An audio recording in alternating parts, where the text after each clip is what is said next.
हम सभी जानते हैं कि व्यक्ति का मन बहुत चंचल होता है।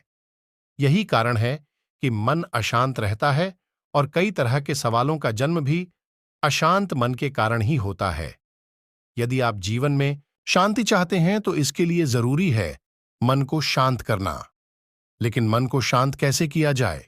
एक बार एक लड़का गौतम बुद्ध के पास जाकर कहता है, मेरे जीवन में बहुत अशांति है, कृपा करके आप मेरा मार्गदर्शन कीजिए जिससे कि मैं इस अशांति से छुटकारा पा सकूं।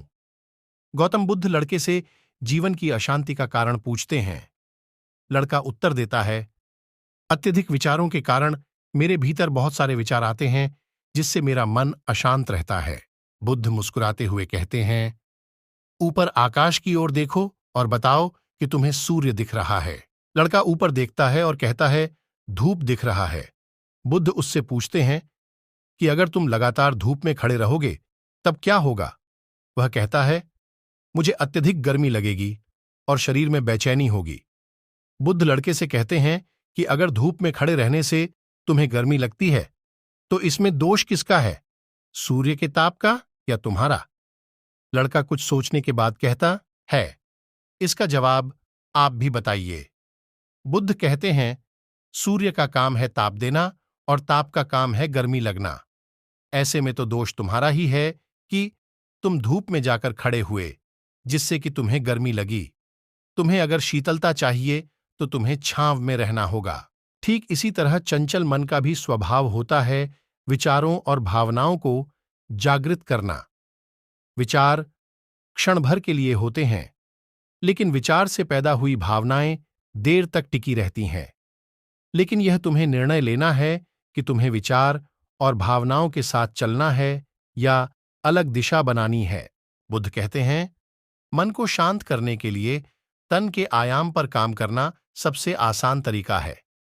शरीर के स्तर पर हमारी कर्मेंद्रियां और ज्ञानेंद्रियां हैं। कर्मेंद्रियां कर्म और ज्ञानेंद्रियां ज्ञान से जुड़ी होती हैं। इससे हम अपनी संवेदनशीलता को बढ़ा सकते हैं, यानी हम जो भी काम करें उसे आनंद के साथ करें। मन के आयाम से हटकर तन के आयाम पर जाने से ही तुम्हारा चित्त शांत होगा। ऐसा करने से तुम मन के आयाम से हटकर शरीर के आयाम पर आ जाओगे, ठीक उसी तरह जैसे तुम धूप से हटकर छांव में आ सकते थे। मन के आयाम से हटने पर तुम्हारी जागरूकता तन पर आ जाएगी। जब तुम तन के आयाम पर काम करोगे तब तुम्हारा चित्त शांत होगा। इसलिए हर काम को तन के आयाम पर करने से मन स्वतः शांत हो जाता है। अपने मन के विचार और भावना को नहीं बल्कि सुर को सुनो, लड़का बुद्ध से कहता है। अपने भीतर के सुर को कैसे सुने? बुद्ध कहते हैं, किसी शांत स्थान पर रहकर जहां शांति हो, तब अपनी आंखें बंद करो और मन के भीतर चल रहे शोर से हटकर भीतर के सुर को सुनने की कोशिश करो। सुर निरंतर चलता रहता है, लेकिन बाहर के शोर के कारण तुम अपने मन के भीतर चल रहे सुर को नहीं सुन पाते हो। जब तुम अपने दोनों कानों को अपने हाथों से बंद कर दोगे तभी मन के सुर को सुन पाओगे।